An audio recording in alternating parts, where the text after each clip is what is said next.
Okay okay doctor Samuel ഷുമാക്കറിനെ വേദിയിലേക്ക് ബിൽഡബ്ല്യു ക്ഷണിച്ചുകൊണ്ട് ഇരിക്കുന്ന ഒരു അവസരത്തിലാണ് നമ്മൾ ഇന്നലെ മീറ്റിംഗ് നടത്തിയത്. നമുക്ക് അദ്ദേഹം സംസാരിക്കുന്ന എന്നാന്ന് നോക്കാം. Doctor doctor Samuel Schumacher, God bless U.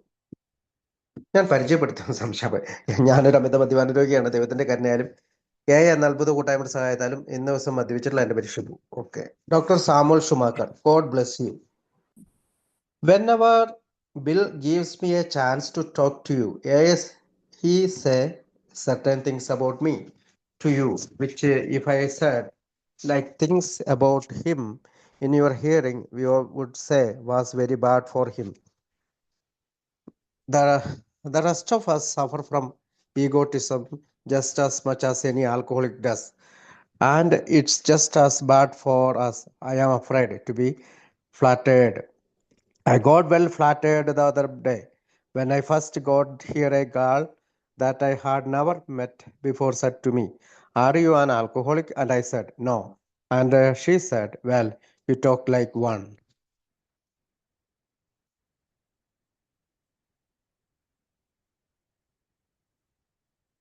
Talk like one.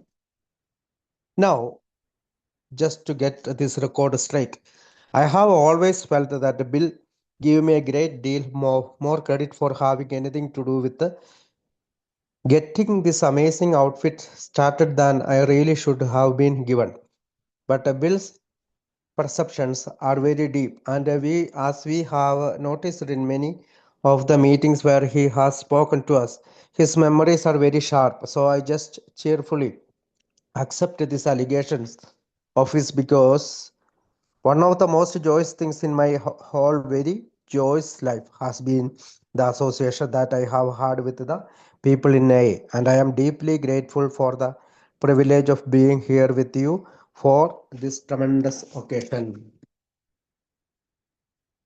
ഇപ്പോൾ ഡോക്ടർ സാം ഷുമാക്കർ പറയുന്നത് നോക്കാം. ദൈവം നിങ്ങളെ അനുഗ്രഹിക്കട്ടെ. ബിൽ എപ്പോഴെങ്കിലും എന്നെ എയിൽ വിളിച്ചാൽ എന്നെക്കുറിച്ച് നിങ്ങളോട് ചില കാര്യങ്ങൾ പറയും. ഇത് ബില്ലിനെ കുറിച്ച് ഞാൻ നിങ്ങളോട് പറഞ്ഞാൽ അദ്ദേഹം പറയും അത് അത്ര നല്ലതല്ല എന്ന്. ബില്ലിനെ കുറിച്ച് പറയുമ്പോൾ അദ്ദേഹം ബില്ല് പറയും എന്നെക്കുറിച്ച് നല്ല കാര്യങ്ങളൊന്നും പറയേണ്ടതില്ല എന്ന്. നമുക്കൊക്കെ അഹങ്കാരമുണ്ട്. ഏതൊരു മദ്യാസക്തനുള്ളതുപോലെ ഇത് നമുക്ക് നല്ലതല്ല. എനിക്ക് ഭയമുണ്ട്. മുഖസ്തുതി വേണ്ട. ഞാൻ മറ്റൊരു തരത്തിൽ പുകഴ്ത്തപ്പെട്ടിട്ടുണ്ട്. ഞാൻ ആദ്യം ഇവിടെ വന്നപ്പോൾ ഞാൻ ഒരിക്കലും കണ്ടിട്ടില്ലാത്ത ഒരാൾ എന്നോട് ചോദിച്ചു, "നിങ്ങളൊരു മദ്യാസക്തനാണോ?" ഞാൻ പറഞ്ഞു, "അല്ല." അവൾ പറഞ്ഞു, "നിങ്ങൾ ഇങ്ങനെ മദ്യാസക്തനെ പോലെ സംസാരിക്കുന്നു." ഇതിപ്പോൾ തന്നെ റെക്കോർഡ് ചെയ്യപ്പെടുന്ന എന്നാണ് എനിക്ക് തോന്നുന്നത്. ബിൽ എനിക്ക് വേണ്ടതിലധികം അംഗീകാരം തരുന്നുണ്ട്. ഇത്തരത്തിലൊരു സംഘടന രൂപപ്പെടുന്നതിന് ഞാൻ എന്തൊക്കെയോ ചെയ്തിരിക്കുന്നു എന്ന നിലയിൽ. പക്ഷെ ബില്ലിന്റെ കാഴ്ചപ്പാടുകൾ ആഴമേറിയതാണ്. പല മീറ്റിങ്ങുകളിലും അദ്ദേഹം നമ്മോട് സംസാരിച്ചിട്ടുമുണ്ട്. അദ്ദേഹത്തിന്റെ ഓർമ്മശക്തി കൂർമ്മതയുള്ളതാണ്. എനിക്കതിൽ വലിയ സന്തോഷമുണ്ട്. അദ്ദേഹത്തിന്റെ പ്രസ്താവനകളെ ഞാൻ സ്വീകരിക്കുന്നു. കാരണം എൻ്റെ ജീവിതത്തിലെ ഏറ്റവും സന്തോഷപ്രദമായ അവസരങ്ങളാണ് എയുമൊത്തുള്ള എൻ്റെ പ്രവർത്തനം. ഈ മഹത്തായ പരിപാടിയിൽ നിങ്ങളോട് ഒത്തുചേരുക എന്നത് എന്നെ സംബന്ധിച്ചിടത്തോളം അതീവ സന്തോഷപ്രദമാണ്. Last autumn, at his 20th anniversary dinner, I first heard Bill give the story of the various strands which woven together have made the strong cable of AA. We all know by now that the first thing that got into his mind as offering any real hope was talking with some men in whom there was the beginning of a real religious experience. One of them is here now. They had begun to find this through the old Oxford groups in its earlier and I think better days. Much of its work centered at that time in my old parish Calvary on Gramercy Park in New York. I take it that it began to be clear quite early the life of AA, that Dr. Jung's simple declaration that science had no answer, and Dr. Silkworth's incalculable help from the medical angel, and William James' great wisdom in his varieties of religious experience, still left the need for a spiritual factor that would create a kind of synthesis and offer a kind of positive dynamic. The problem was how to translate the spiritual experience into universal terms without letting it evaporate into mere ideals and generalities. And so immediately after step 1, which concerned the unmanageableness of life, came step 2. We came to believe in a power greater than ourselves that could restore us to sanity. The basis of that belief was not theoretical, it was evidential. Right before us were people in those lives were the beginning of a spiritual transformation. You could question the interpretations of the experience, but you couldn't question the experience itself. അപ്പൊ കഴിഞ്ഞ ശരത്കാലത്ത് വാർഷികാഘോഷവേളയിൽ bill പറയുന്നത് ഞാൻ കേട്ടു. അനേകം ചരടുകൾ പിരിച്ച് എന്ന് ബലമുള്ള ഒരു വടമായി മാറിയിരിക്കുന്നു. നമുക്കെല്ലാവർക്കും അത് അറിയുകയും ചെയ്യാം. എന്തെങ്കിലും പ്രതീക്ഷയ്ക്ക് വക നൽകുന്നത് ഒരു ആത്മീയ അനുഭവങ്ങളാണ്. അതിൽ നിന്ന് ഇതാ ഒരു ഓക്സ്ഫോർഡ് ഗ്രൂപ്പിൽ കൂടിയാണ് ആദ്യകാലത്ത് ഇത്തരം അനുഭവങ്ങൾ കണ്ടെത്താൻ ശ്രമിച്ചത്. ന്യൂയോർക്കിലെ ഗ്രേമേഴ്സി പാർക്കിലുള്ള കാൽവരി ഇടവകയിലാണ് അത്തരം പ്രവർത്തനങ്ങൾ കേന്ദ്രീകരിച്ചിരുന്നത്. ശാസ്ത്രത്തിനൊന്നും ചെയ്യാനില്ല എന്ന ഡോക്ടർ ജങ്ങിന്റെ പ്രസ്താവനയും വൈദ്യശാസ്ത്രത്തിന്റെ കോണിൽ നിന്നുള്ള ഡോക്ടർ സെൽക്കോർത്തിന്റെ അതുല്യമായ സഹായവും വില്യം ജെയിംസിന്റെ ആത്മീയ അനുഭവങ്ങളുമാണ് എല്ലാത്തിനും തുടക്കം കുറിച്ചത്. അപ്പോഴും സ്വീകാര്യമായ ആത്മീയ അനുഭവത്തിന് ആവശ്യമായ ഒരു ഉത്ഗ്രഥനം നടക്കേണ്ടതുണ്ടായിരുന്നു. വെറും തത്വങ്ങളിലേക്കും സാധാരണ തത്വത്തിലേക്കും അലിഞ്ഞു പോകാതെ ഈ ആത്മീയ വംശത്തെ പ്രാപഞ്ചികമായി വിശകലനം ചെയ്യേണ്ടതുണ്ടായിരുന്നു. അതുകൊണ്ട് ഒന്നാം പടിക്ക് ശേഷം അനിയന്ത്രിതമായ രണ്ടാം പടി വന്നു. അനിയന്ത്രിതമായ ഒന്നാം പടിക്ക് ശേഷം രണ്ടാം പടി വന്നു. രണ്ടാം പടി പറയുന്നത് ഞങ്ങളെ സുബോധവന്മാരാക്കാൻ ഞങ്ങളെക്കാൾ വലിയൊരു ശക്തിക്ക് മാത്രമേ കഴിയുകയുള്ളൂ എന്ന് വിശ്വസിച്ചു. ഈ വിശ്വാസത്തിന്റെ അടിസ്ഥാനം താത്വികമായിരുന്നില്ല, വസ്തുതാപരമായിരുന്നു. നമുക്ക് മുന്നിൽ വന്ന ആളുകൾ ആത്മീയ ഉണർവിന്റെ ആരംഭം കുറിച്ചിരുന്നു. ഒരു അനുഭവത്തിന്റെ വ്യാഖ്യാനത്തെ നിങ്ങൾക്ക് ചോദ്യം ചെയ്യാം, പക്ഷെ ഒരു അനുഭവത്തെ ഒരിക്കലും നമ്മൾക്ക് ചോദ്യം ചെയ്യാനാവില്ല. In the third and fourth chapters of Acts is the story of the healing of a layman by Peter and John. A lot of the ecclesiastics wanted to know how this came about.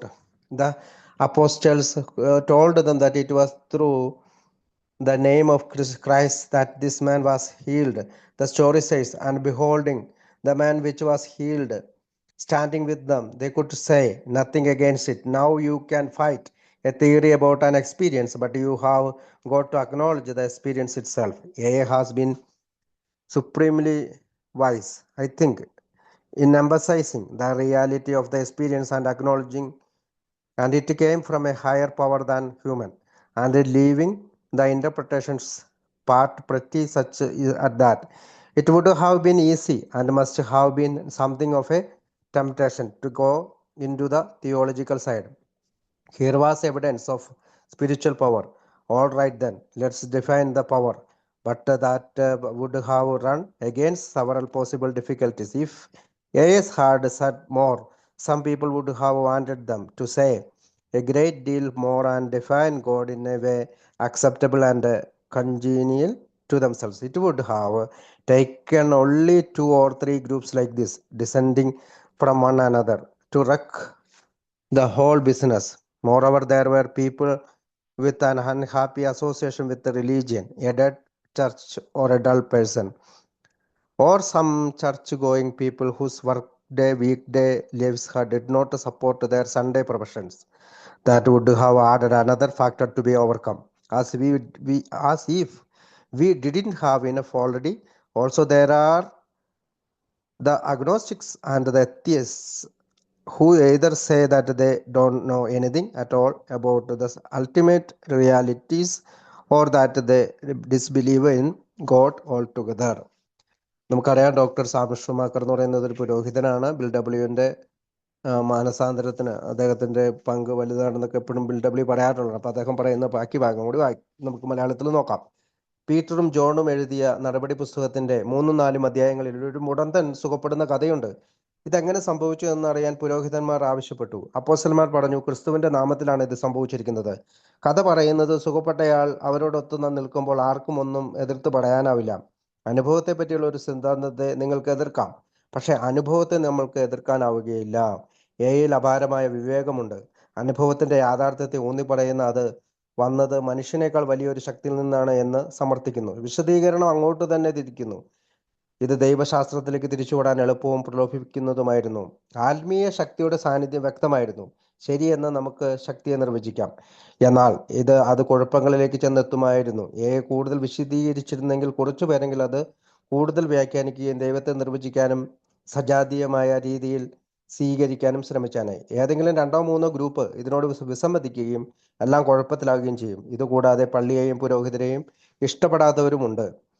അവരുടെ ജോലിയും ഞായറാഴ്ച ശുശ്രൂഷയും മറ്റും ചേർന്ന് പോകാത്ത അവസ്ഥയുമുണ്ട്. അതും അതിജീവിക്കേണ്ടതുണ്ട്. നമുക്ക് അതിജീവിക്കാൻ മറ്റൊന്നുമില്ലെങ്കിൽ ഈ പരമമായ യാഥാർത്ഥ്യത്തെക്കുറിച്ച് തങ്ങൾക്കൊന്നും അറിയില്ലെന്ന് അഞ്ചയവാദികളും നിരീശ്വരവാദികളും പറയും. അതുപോലെ ദൈവത്തെക്കുറിച്ചും ഞങ്ങൾക്ക് അറിവില്ല എന്നവർ പറയും.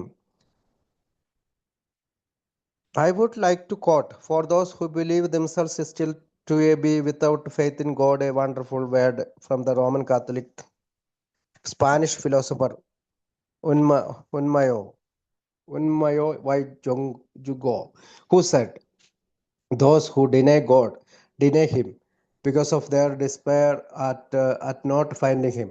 For an outfit like AA to become dogmatic would have been fatal, I think. So they stuck to the inescapable experience and told people to turn their wills and their lives over to the care of God as they understood Him. That left the theory and the theology, as Father Ed has just been saying it to us, to the churches to which people belong. For church, so they stuck to the inescapable experience and told people to turn their wills and their lives over to the care of God as they understood Him. That left the theory of the theology, as Father Ed has just been saying to us, to the church to which people belong. If they belong to no church and hold no consistent theory, then they had to give themselves to the God that they saw in other people. That's not a bad way to set in motion the beginnings of a spiritual experience. Maybe that's what we all do at the point where religion changes over for us from a mere tradition to a living power. I believe in the psychological soundness of all this. Don't think it applies to alcoholics alone. I think it applies to everybody who is seeking genuine spiritual faith and experience. When one has done the best he can with the intellectual reasoning, there comes a time for decisions and for action. It may be a relatively simple decision, such as to enter fully into the experiment. I think the approach is much more like science than it is like philosophy. We don't so much try to reason it out in abstract logic. We choose a hypothesis. We act as if it were true and see whether it works. If it doesn't, we discard it. And if it does, we are free to call the experiment a success. You can consider an idea in a vacuum, whether it be in the privacy of your own room or in an academic classroom or indeed in pulpit, and you can discuss the truth of the theory forever, and it may be do you no good. But when you let truth go into action, when you hurt your life after your held conceptions of truth, then things start to happen. If it is genuine truth, it will accomplish things on the plane of activity, actual living. If God is what Christ said He is more eager to help us than we are to be helped. He does not trespass on man's freedom, and we can reject Him and deny Him and ignore Him as long as we like. But when we open the door on a spiritual search our whole lives thrown into it, we shall find Him always there ready to receive our beefless list approaches and our most selfish and childish prayers and our always entirely unworthy selves. He is always ready to get down to business with us. The experimental approach seems to me to be the essence of our findings, the help of a higher power. We first lean on another human being who seems to be finding the answer, and then we lean on the higher power that stands behind him.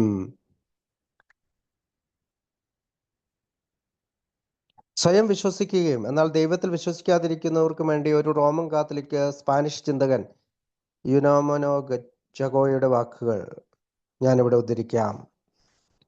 ഒരാൾ ദൈവത്തെ നിഷേധിക്കുന്നത് ദൈവത്തെ കണ്ടെത്താൻ കഴിയാത്തത് മൂലമുള്ള നിരാശ കൊണ്ടാണ്. പോലുള്ള ഒരു പ്രസ്ഥാനം ആധികാരമാകുന്നത് വിനാശകരമാണ് എന്ന് ഞാൻ കരുതുന്നു. അതുകൊണ്ട് അവർ കട തീർന്ന അനുഭവങ്ങളിൽ ഒട്ടി നിൽക്കുകയും ആഗ്രഹങ്ങളും നിശ്ചയങ്ങളും തങ്ങൾ മനസ്സിലാക്കുന്ന ദൈവത്തിന് വിട്ടുകൊടുക്കുവാനും പറയുന്നു. അവർ സിദ്ധാന്തങ്ങളും ദൈവശാസ്ത്രവും ഉപേക്ഷിച്ചു. ഫാദർ എഡ് നമ്മോട് ഇപ്പോൾ പറയുകയായിരുന്നു, ആളുകൾ ബന്ധപ്പെട്ടിരിക്കുന്ന ദേവാലയങ്ങളോടും ഒരു ദേവാലയവുമായിട്ടുള്ള ബന്ധപ്പെട്ട് നിൽക്കുന്നില്ല ഒരു നിയമവും അവർ ദേവാലയവുമായിട്ട് ബന്ധപ്പെട്ട് നിൽക്കുന്നതിൽ ഒരു നിയമവും അനുസരിക്കുന്നില്ല. എങ്കിലും മറ്റുള്ളവരെ പോലെ സ്വയം ദൈവത്തിന് വിട്ടു നൽകേണ്ടിയിരിക്കുന്നു. മറ്റുള്ളവരിൽ ദൈവത്തെ കണ്ടെത്തേണ്ടി വരുന്നു. ഒരു ആത്മീയ അനുഭവത്തിന്റെ തുടക്കത്തിൽ ഇങ്ങനെ ചെയ്യുന്നത് മോശം കാര്യമൊന്നുമല്ല. വെറും ഒരു പാരമ്പര്യം എന്നതിലുപരി ജീവിക്കുന്ന ഒരു ശക്തിയിലേക്ക് തിരിയുന്ന എന്നതാകാം ഞങ്ങളുടെ പുതിയ മതപരമായ കാഴ്ചപ്പാട്. ഇതിന്റെ എല്ലാം മനഃശാസ്ത്രപരമായ സുസ്ഥിതിയിൽ എനിക്ക് വിശ്വാസമുണ്ട്. ഇത് മധ്യാസക്തർക്ക് മാത്രം ബാധകമാണ് എന്ന് കരുതരുത്. ശരിയായ ആത്മീയ അനുഭവങ്ങളും വിശ്വാസങ്ങളും അന്വേഷിക്കുന്ന ഏതൊരാൾക്കും ഇത് ബാധകമാണ്. ബുദ്ധിപരമായ യുക്തിബോധത്തോടെ ഒരാൾ ഒരു തീരുമാനമെടുക്കുമ്പോൾ പ്രവർത്തിക്കാനുള്ള സമയം സംജാതമാകുന്നു. ഒരു പരീക്ഷണത്തിലേക്ക് കടക്കുന്ന ലളിതമായ ഒരു തീരുമാനമാണിത്. ശാസ്ത്രത്തെക്കാളേറെ തത്വശാസ്ത്രപരമായിരിക്കും ഇത് എന്ന് ഞാൻ കരുതുന്നു. സാരാംശങ്ങളിലെ ന്യായവാദങ്ങളിലേക്ക് കടക്കാതിരിക്കുന്നതാകും നല്ലത് എന്ന് കരുതുന്നു. ഞങ്ങൾ വസ്തുതകളുടെ അടിസ്ഥാനത്തിൽ നിഗമനത്തിലെത്തുന്നു. ഇത് യഥാർത്ഥമാണോ പ്രായോഗികമാണോ എന്നതിന്റെ അടിസ്ഥാനത്തിൽ പ്രവർത്തിക്കുന്നു. ഇത് പ്രവർത്തിക്കുന്നില്ല എങ്കിൽ ഞങ്ങൾ അത് ഒഴിവാക്കുകയും ചെയ്യുന്നു. പ്രവർത്തിക്കുന്നുണ്ടെങ്കിൽ പരീക്ഷണം വിജയമാണ് എന്ന് ഞങ്ങൾക്ക് കരുതാം. ശൂന്യതയിൽ തനിച്ചിരുന്ന അഥവാ ഒരു ക്ലാസ് മുറിയിൽ അല്ലെങ്കിൽ ഒരു പ്രസംഗവേദിയിൽ നിങ്ങൾക്ക് ഒരു തത്വത്തിന്റെ യഥാർത്ഥത്തെക്കുറിച്ച് ചിന്തിക്കാം. ഒരുപക്ഷെ നിങ്ങൾക്ക് അതൊരു ഗുണവും ചെയ്തില്ല എന്ന് വരാം. പക്ഷേ സത്യത്തെ പ്രവർത്തിക്കാൻ അനുവദിച്ചാൽ, നിങ്ങൾ മനസ്സിലാക്കിയ സത്യത്തിന് പിന്നാലെ പോയാൽ കാര്യങ്ങൾ സംഭവിക്കാൻ തുടങ്ങും. ഇത് യഥാർത്ഥ സത്യമാണെങ്കിൽ പ്രവൃത്തികൾ സഫലമാകും. ക്രിസ്തു പറഞ്ഞതുപോലെ ദൈവമാണ് ദൈവമെങ്കിൽ അവൻ നമ്മെ സഹായിക്കുന്നതിൽ തൽപരനായിരിക്കും. അവൻ നമ്മുടെ ജീവിതത്തിലേക്ക് കടന്നു കയറുകയില്ല. അവനെ നിരാകരിക്കാനും അവഗണിക്കാനും നമുക്ക് കഴിയും. പക്ഷേ നാം നമ്മുടെ ആത്മീയതയുടെ വാതിലുകൾ തുറന്നാൽ നമ്മുടെ അലസമായ സമീപനങ്ങളും ബാലിശമായ പ്രാർത്ഥനകൾ പോലും അവൻ ശ്രവിക്കും. സ്വാർത്ഥവും അർത്ഥശൂന്യവുമായവ പോലും അവൻ എപ്പോഴും നമ്മളിലേക്ക് ഇറങ്ങി വരും. മറ്റൊരു ശക്തിയുടെ സഹായം തേടുന്നതിനാണ് നമ്മുടെ പരീക്ഷണത്തിന്റെ കാതൽ. ഉത്തരം കണ്ടെത്താൻ ശ്രമിക്കുന്ന ഒരാളുടെ മുമ്പിൽ നാം കുനിയുക. അതിനുശേഷം അവന്റെ പിറകിൽ നിൽക്കുന്ന ദൈവത്തിന്റെ മുമ്പിൽ കുനിയുക. William James, in the famous passage in Varieties of Religious Experience, says this: the crisis of self-surrender is the throwing of our conscious selves on the mercy of powers which is whatever they may be, are more ideal than we are actually, and make for our redemption. Self-surrender has been and always must be regarded as the vital turning point of the religious life. That was almost the turning point in my own thinking. That sentence, he goes on to say, one may say that the whole development of Christianity in inwardness has consisted in little more than the greater and greater emphasis attached to this crisis of self-surrender. That, of course, becomes the heart of all real religion. Most of us come to God in the first instance from a need, if you want to say so. We come selfishly, but I could like to point out that before we can possibly be of any use to anybody else, we must find the beginning of an answer for ourselves. So that kind of selfishness may represent a necessary step in progress. There is a great hue and cry today on the part of some people about those who seek benefits from God. I would like to know where in heaven's name a bewildered and defeated person is going to go for the help he desperately needs if he doesn't go to God for it. Of course, he is concerned about himself. He can't help it. He ought to be. He must be. If he is ever going to be made useful to other people. But later on, they must also grow up and stop just using God and begin to ask God to use him. Stop asking God to do what He wants and begin to try to find out that it is that God wants. Many people tell you they have given up faith. They prayed for something they wanted and it didn't come. And either there is no God or else He has no interest in them. What childish nonsense! How can anybody expect God to acquiesce us in the half baked prayers that a lot of us send up to Him? He would have the world in a worse chaos than it is now in 5 minutes. Real prayer is not telling God what we want. It is putting ourselves at His disposal of so that He can tell us what He wants. Prayer is not trying to get God to change His will. It is trying to find out what His will is. To align ourselves or our religion ourselves with his purpose for the world and for us. That's why it is important for us to listen as well as talk when we pray. That's why it is good to begin these meetings with the silence. Oftentimes we can flourishly and willfully, and we have just got to quiet down before God can do anything for us. While our own voices are clamorous and demanding. There is no place for the voice of God. This is the thing most of us non-alcoholics get drunk on. Just willfulness, just wanting life on our own terms, and it is a neurotic as any neurosis ever was. Everybody that is way from God and tries to do his own will in defense of God is half crazy. Still, our own clamorous, demanding voices quiet down. We cannot hear the voice of God.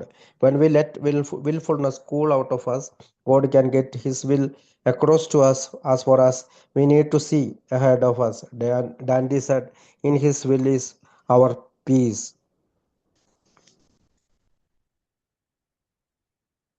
മറ്റൊരു ശക്തിയുടെ സഹായം തേടുന്നതാണ് നമ്മുടെ പരീക്ഷണത്തിന്റെ കാതൽ. ഉത്തരം കണ്ടെത്താൻ ശ്രമിക്കുന്ന ഒരാളുടെ മുമ്പിൽ നാം കുനിയുക.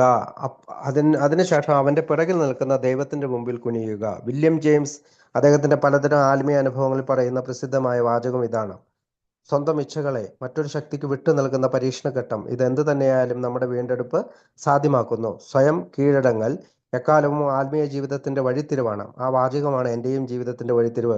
അദ്ദേഹം തുടർന്ന് പറയുന്നു, ഒരാൾക്ക് പറയാൻ കഴിയും ക്രിസ്തീയതയുടെ വികാസത്തിന് കാരണം ആന്തരികതയേക്കാളേറെ സ്വയം കീഴടങ്ങലിന്റെ ആപൽഘട്ടം തന്നെയാണ്. അത് തന്നെയാണ് എല്ലാ മതങ്ങളുടെയും അന്തസത്ത. നാം എല്ലാം ദൈവത്തിന്റെ അടുത്തേക്ക് വരുന്നത് ഒരു ആവശ്യവുമായാണ്. അങ്ങനെയെങ്കിൽ നാം സ്വാർത്ഥരായിട്ടാണ് വന്നത്.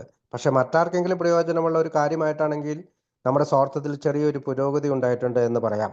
ദൈവത്തിൽ നിന്നും സഹായം തേടുന്നവരിൽ നിന്ന് ഇന്ന് വലിയ കരച്ചിലും ബഹളവും കേൾക്കാവുന്നതാണ്. പരാജിതനും വഴിതെറ്റിയവനും ദൈവത്തിന്റെ അടുത്ത സഹായം ചോദിക്കുന്നില്ലെങ്കിൽ പിന്നെ അത് എവിടെ നിന്ന് ലഭിക്കും? അവൻ അവനെക്കുറിച്ച് തന്നെ ബോധവാനാണ്, പക്ഷെ പ്രയോജനമില്ല. അവനെ കൊണ്ട് മറ്റുള്ളവർക്ക് പ്രയോജനം ഉണ്ടാകണമെങ്കിൽ അവൻ അങ്ങനെ ചെയ്യേണ്ടതുണ്ട്. അവൻ സാവധാനത്തിൽ വളരുകയും ദൈവത്തെ പ്രയോജനപ്പെടുത്തുന്നത് നിർത്തുകയും ദൈവത്തോട് അവനെ പ്രയോജനപ്പെടുത്താൻ ആവശ്യപ്പെടുകയും ചെയ്യും. തൻ്റെ ആഗ്രഹങ്ങൾ ദൈവത്തോട് ചോദിക്കുന്നതിന് പകരം ദൈവത്തിന്റെ ആഗ്രഹം എന്താണെന്ന് അറിയാൻ ശ്രമിക്കുകയും ചെയ്യും. പലർക്കും ദൈവത്തിലുള്ള വിശ്വാസം നഷ്ടപ്പെടുന്നു. അവർ പ്രാർത്ഥിച്ചു, ഒന്നും ലഭിച്ചില്ല. ഒന്നതിൽ ദൈവമില്ല, അല്ലെങ്കിൽ അദ്ദേഹത്തിന് തൻ്റെ കാര്യത്തിൽ യാതൊരു താല്പര്യവുമില്ല എന്ന് അവൻ പറയുന്നു. എത്ര ബാലിശമാണിത്! ദൈവം നമ്മുടെ പ്രാർത്ഥന കേട്ടിരുന്നുവെങ്കിൽ 5 മിനിറ്റ് കൊണ്ട് നിലവിളി ഉള്ളതിനേക്കാളേറെ താറുമാറായനെ. നമുക്ക് വേണ്ടത് എന്താണ് എന്ന് ചോദിക്കുകയല്ല യഥാർത്ഥ പ്രാർത്ഥന. അവന് വേണ്ടത് എന്താണ് എന്ന് അറിയാൻ പാകത്തിൽ നാം നിന്നു കൊടുക്കലാണ് യഥാർത്ഥ പ്രാർത്ഥന. നാം ദൈവത്തിന്റെ മനസ്സ് മാറ്റാൻ ശ്രമിക്കുകയല്ല വേണ്ടത്. ലോകത്തെയും നമ്മയെയും സംബന്ധിച്ച് ദൈവത്തിന്റെ ഇച്ഛയ്ക്കനുസരണമായി സ്വന്തം ഇച്ഛകളെ പാകപ്പെടുത്തലാണ് പ്രാർത്ഥന. നാം പറയുന്നത് പോലെ തന്നെ നാം കേൾക്കുകയും വേണം. അതുകൊണ്ടാണ് നാം നിശബ്ദരായി മീറ്റിങ്ങുകൾ ആരംഭിക്കണം എന്ന് പറയുന്നത്. പലപ്പോഴും നാം ആഗ്രഹത്തോടെ വിറയാർന്ന ദൈവത്തിന്റെ മുമ്പിലെത്താറുണ്ട്.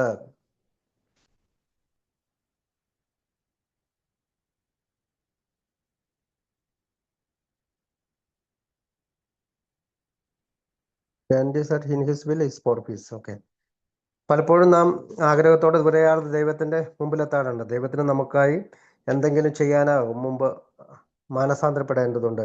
നാം നിർബന്ധ ബുദ്ധിയോടെ ആവലാതിപ്പെടുമ്പോൾ ദൈവത്തിന്റെ ശബ്ദത്തിന് സ്ഥാനമുണ്ടാകുകയില്ല. ഈ തരത്തിൽ സ്വന്തം വഴിക്ക് ജീവിതം തിരിച്ചുകൂടാൻ ശ്രമിക്കുമ്പോഴാണ് മദ്യാസക്തർ പോലും കുടിച്ചു പോകുന്നത്. അത് യഥാർത്ഥത്തിൽ ഒരു ഞരമ്പ് രോഗമാണ്, ദൈവഹിതത്തിന് വിരുദ്ധമായി പ്രവർത്തിക്കുന്നത്. ആ ഭ്രാന്ത് തന്നെയാണ്, അതൊരു തരത്തിൽ ഭ്രാന്ത് തന്നെയാണ്. നമ്മുടെ ആവലാതികൾ ശമിക്കുന്നത് വരെ ദൈവത്തിന്റെ ശബ്ദം കേൾക്കാനാകില്ല. നമ്മുടെ ഇച്ഛകളെ തണുക്കാൻ അനുവദിച്ചാൽ അതിനു മീതെ ദൈവേച്ഛയെ ദർശിക്കാൻ കഴിഞ്ഞാൽ ഡാൻഡോ പറഞ്ഞതുപോലെ അവന്റെ ഇച്ഛയാണ് നമ്മുടെ സമാധാനം. There are a lot of people who don't like the weakness that is implied in the word surrender. I was deeply thankful to hear Dr. Tybot use the word. People like that to think they are strong characters who can take care of their own destinies. That is always fictitious thinking.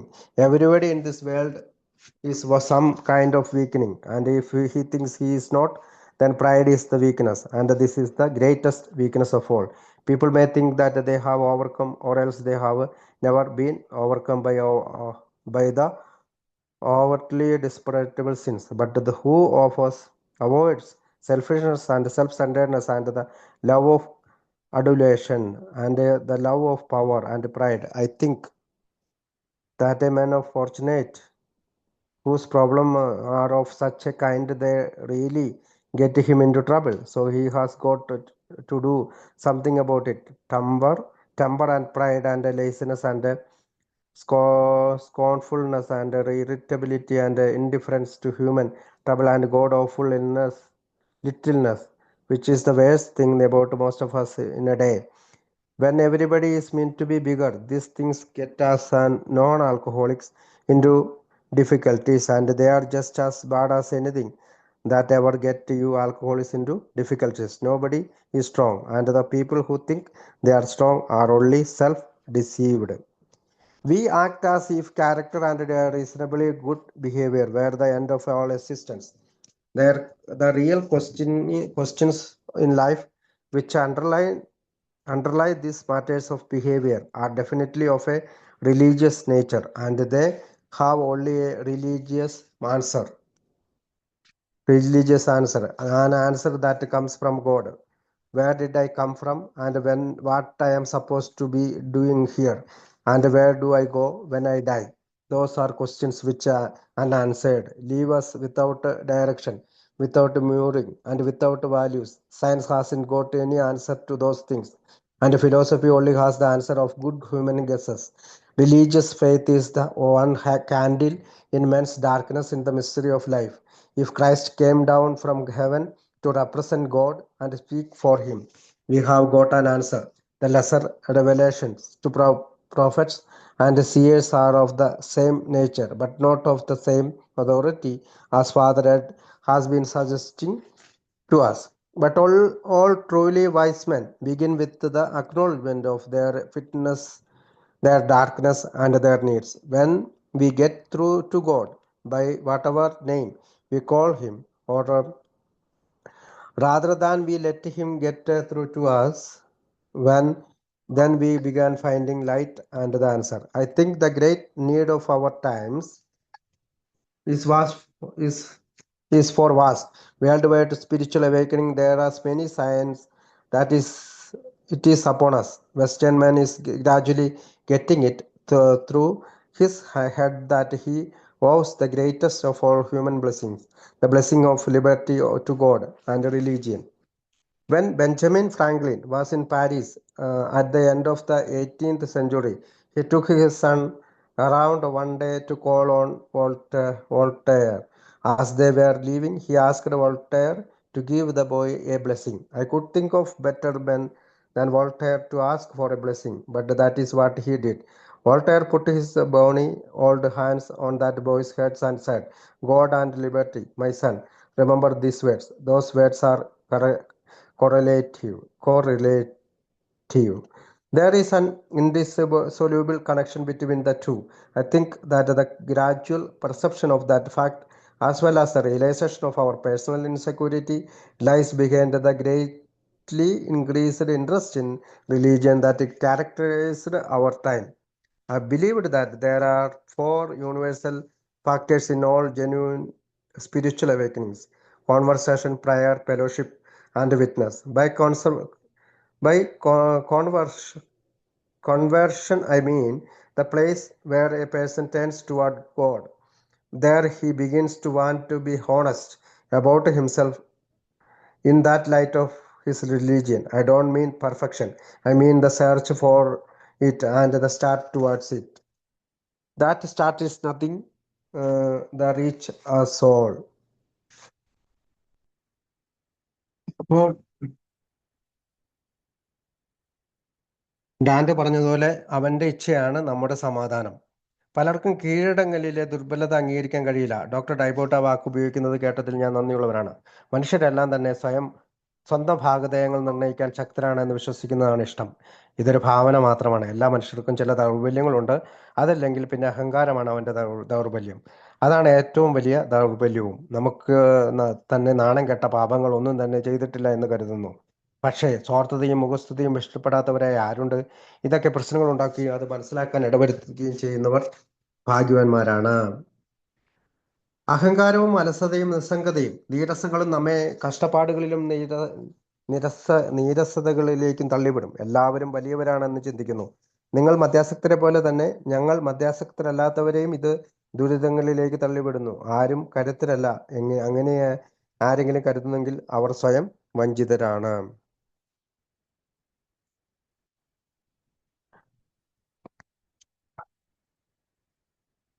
സൽസ്വഭാവവും നല്ല പെരുമാറ്റവും നിലനിൽപ്പിന്റെ അവസാനമാണ് എന്ന് കരുതുന്നത് പോലെയാണ് നാം പ്രവർത്തിക്കുന്നത്.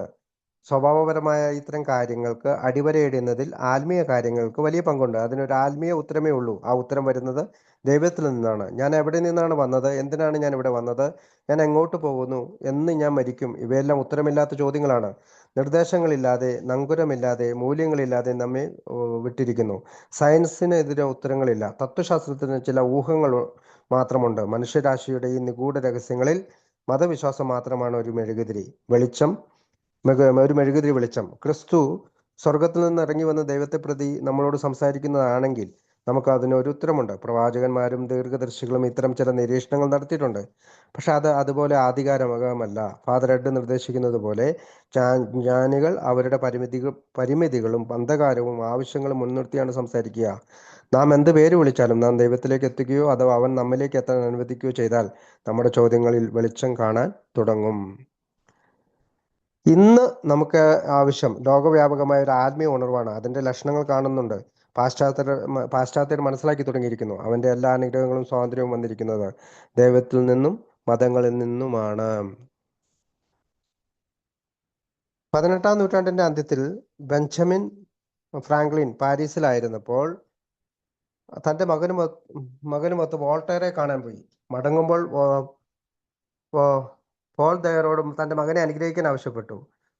അനുഗ്രഹിക്കാൻ വോൾട്ടയറേക്കാൾ നല്ല ആള് കാണുമെന്നാണ് കരുതുന്നത്. പക്ഷെ അയാൾ അതാണ് ചെയ്തത്. വോൾട്ടയർ അദ്ദേഹത്തിന്റെ കൈകൾ കുട്ടിയുടെ തലയിൽ വെച്ച് പറഞ്ഞു, ദൈവവും സ്വാതന്ത്ര്യവും മകനെ, അത് നീ ഓർക്കണം. ആ വാക്കുകൾ പരസ്പരം പൂരകങ്ങളായിരുന്നു. അവ തമ്മിൽ അഭേദ്യമായ ഒരു ബന്ധമുണ്ട്. അത്തരമൊരു ധാരണയിൽ നിന്നാണ് വ്യക്തിപരമായ അനിശ്ചിതത്വത്തിൽ നിന്ന് മതങ്ങളിലേക്ക് മനുഷ്യൻ തിരിയാൻ കാരണമായതെന്ന് ഞാൻ കരുതുന്നു. ആത്മീയ ഉണർവിൽ സാർവത്രികമായ 4 കാര്യങ്ങൾ ഞാൻ കാണുന്നുണ്ട്. ഒരു മാറ്റം വരണം. പ്രാർത്ഥന, കൂട്ടായ്മ, സാക്ഷ്യം പറയുക. മാറ്റത്തിലൂടെ ഒരാൾ ദൈവത്തിലേക്ക് തിരിയുന്നു. മതങ്ങളുടെ വെളിച്ചത്തിൽ ഒരാൾ സ്വയം സത്യസന്ധനാകാൻ ശ്രമിക്കുന്നു. പൂർണ്ണതയല്ല ഞാൻ ഉദ്ദേശിക്കുന്നത്. അത് അന്വേഷിക്കുകയും അങ്ങോട്ട് തിരിയുകയും ചെയ്യുന്നതാണ് ഞാൻ ഉദ്ദേശിക്കുന്നത്. ഈ തുടക്കം നമുക്കെല്ലാം സാധ്യമാണ്.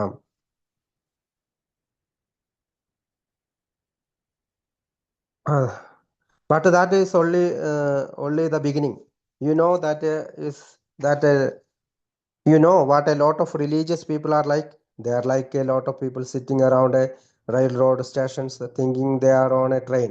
Everybody is talking about travel, and you hear the names of stations, and you have got tickets, and there is the smell of baggage around you and a great deal of stir. And if you sit there long enough, you must think you are on a train. But you are not. You only start to get converted at that point where you get on the train and get pulled out of the station. And you do get pulled out, you do not walk out. Prayer, either private or group or public, is the place where we get in touch with God and God's power. God's power is always there, as there is always potential electricity in a wire that is plugged into a socket. That is the touch with a dynamo, but you don't get the power until you close the circuit.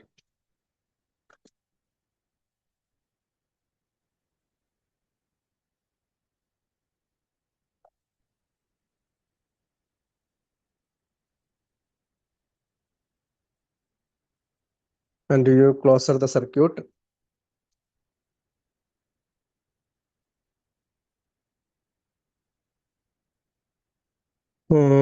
We do not power by closing the circuit. We do not, but you don't get the power until you close the circuit by turning the switch. Course power is always there. There is always potential electricity in a wire that is plugged into a socket that is in touch with the dynamo, but you don't get the power until you close the circuit by turning the switch. Prayer is always prayer is prayer in ways which to me are theoretically quite unfathomable, but which are always open to us actually. Turns on the switch, opens up the power by closing the circuit. We do not so much get what we want, so as find out what we should do. Awakening in the individual or in companies or in nations always includes discovering the power that is in prayer. Somehow we never can do this alone. From the first Christ to drew about him a company to join him, you had always to join the company. The church has always been a scratch company of sinners. It is not the best people in the community gathered together for self congratulations. It is the people who know they have a great need gathered to find its answers in worship toward God and for fellowship with one another. The church is not a museum, it is a hospital. That is why we can all belong to it and all should. Two old pagans went into an Episcopal church one day and they got in just in time to hear the minister say, "We have left undone those things we ought to have done, and we have done the things we ought to not have done, and this is no health in us." And they said, "We are in the right place." അപ്പം പൂർണ്ണതയല്ല ഞാൻ ഉദ്ദേശിക്കുന്നത്, അത് അന്വേഷിക്കുകയും അങ്ങോട്ട് തിരികുകയും ചെയ്യുക എന്നതാണ് ഞാൻ ഉദ്ദേശിക്കുന്നത്. ഈ തുടക്കം നമുക്കെല്ലാം സാധ്യമാണ്. അതൊരു തുടക്കം മാത്രമാണ്. മതവിശ്വാസികൾ എങ്ങനെയാണെന്ന് നമ്മൾക്കറിയാം. കുറെ ആളുകൾ റെയിൽവേ സ്റ്റേഷനിൽ വട്ടം കൂടിയിരിക്കുന്നത് അവരൊക്കെ ട്രെയിനിലാണ് എന്ന് ചിന്തിക്കുന്നത് പോലെയാണ്. എല്ലാവരും യാത്രയെ പറ്റി പറയുന്നു, സ്റ്റേഷനുകളെ പറ്റി പറയുന്നു, നിങ്ങളുടെ കയ്യിൽ ടിക്കറ്റും ഉണ്ട്. അല്പം കഴിയുമ്പോൾ നിങ്ങൾക്ക് തന്നെ തോന്നും നിങ്ങൾ ട്രെയിനിലാണ് എന്ന്. ചുറ്റും ലഗേജുകളുടെ മണം, വലിയ ബഹളം. നിങ്ങൾ ട്രെയിൻ കയറുകയും നിങ്ങളുടെ സ്റ്റേഷനിൽ പുറത്തിറങ്ങുകയും ചെയ്യുന്നു. നിങ്ങൾ പുറത്ത് ചാടുകയാണ്, നടന്നിറങ്ങിയല്ല. പ്രാർത്ഥന സ്വീകാര്യമോ ഗ്രൂപ്പോ പൊതുവായിട്ടോ ആകട്ടെ, അവിടെ നിങ്ങൾ ദൈവമായോ ദൈവത്തിന്റെ ശക്തിയുമായോ അടുക്കുന്നു. ദൈവത്തിന്റെ ശക്തി അവിടെ തന്നെയുണ്ട്.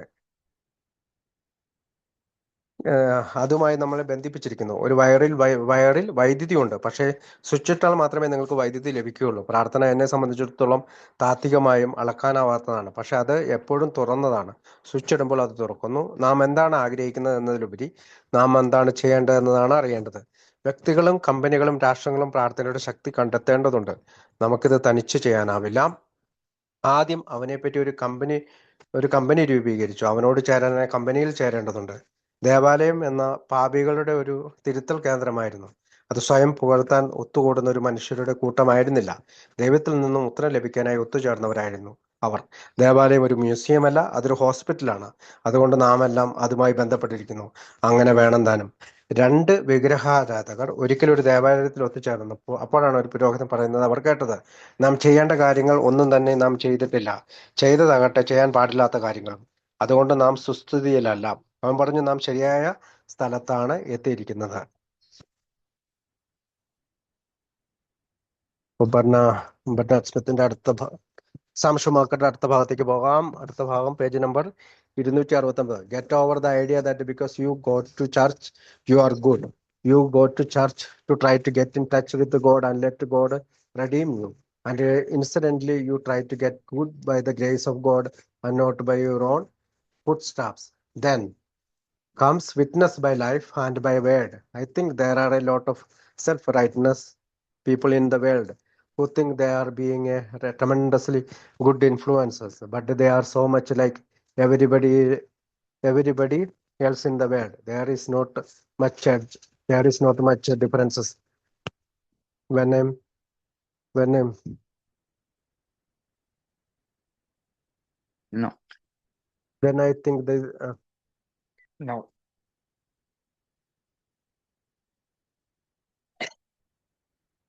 car is just open the door.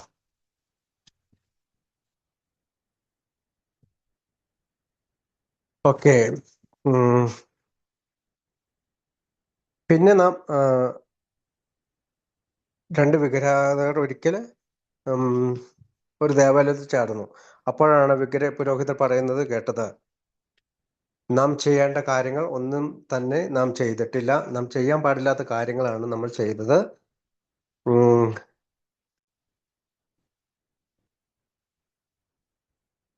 ചെയ്തതാകട്ടെ ചെയ്യാൻ പാടില്ലാത്ത കാര്യങ്ങൾ, അതുകൊണ്ടാണ് നാം സുസ്ഥിതിയിലല്ല. അവൻ പറഞ്ഞു, നാം ശരിയായ സ്ഥലത്താണ് എത്തിയിരിക്കുന്നത്. നിങ്ങൾ നല്ലവനായതുകൊണ്ട് ദേവാലയത്തിൽ പോകുന്നു എന്ന ആശയം വിടുക. നിങ്ങൾ ദേവാലയത്തിൽ പോകുമ്പോൾ ദൈവമായി അടുക്കുകയും അവിടുത്തെ അഭീഷ്ടം സാധ്യമാക്കുകയും നിങ്ങൾക്ക് നന്മ വരികയും ചെയ്യുന്നു. അത് നിങ്ങളുടെ കഴിവ് കൊണ്ടല്ല. പിന്നെ നാം സാക്ഷികളാവുന്നു. ജീവിതത്തിലും വാക്കിലും ലോകത്തിൽ ധാരാളം തന്നിഷ്ടക്കാരായ ആളുകളുണ്ട്. അവർ അപാരമായ സ്വാധീനമുള്ളവരാണ് എന്ന് കരുതുന്നു. അതങ്ങനെയല്ല. അവർ മറ്റുള്ളവരെ പോലെ തന്നെയാണ്. ആ വ്യത്യാസങ്ങൾ വളരെ വ്യത്യാസങ്ങളൊന്നുമില്ല. ഒരു ആത്മീയ അനുഭവം ഉണ്ടാകുന്നത് മാറ്റം ഉള്ളിൽ ഉണ്ടാകുമ്പോഴാണ്. നമുക്ക് വിനയം ഉണ്ടാവുകയും നാം അത്ര നല്ലവരല്ല എന്ന് മനസ്സിലാക്കുകയും ചെയ്യുന്നു. പിന്നീട് ആളുകൾ തൽപരരാകുന്നു എന്ന് ഞാൻ കരുതുന്നു. അവർക്ക് എന്താണ് സംഭവിച്ചത് എന്ന് മനസ്സിലാക്കുന്നു. ഇപ്പോൾ സാക്ഷ്യപ്പെടുത്തേണ്ട സമയമായിരിക്കുന്നു. നാം മറ്റുള്ളവരെ ഉപദേശിക്കുന്നില്ല. ഉത്തരങ്ങൾക്കായി നമ്മെ തന്നെ ചൂണ്ടിക്കാണിക്കേണ്ടതില്ല.